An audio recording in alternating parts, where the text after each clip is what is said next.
How to download and install Reddit app.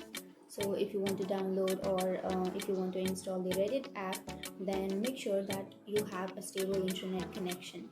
So if you have a stable internet connection like your data or your Wi-Fi, then after having a stable internet connection, now you can simply open up your Play Store, and then after opening your Play Store, here on the upper side you will have a search bar, right? Simply tap on that search bar and then search for Reddit, and after searching here you will have the application, right?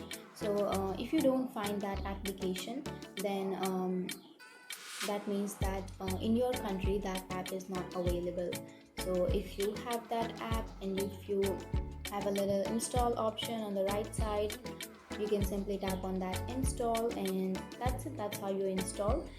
It may take some time depending on your data and Wi-Fi connection. And after downloading, you can simply tap on open, which is on the right side. You can sign into your account or sign up to your account.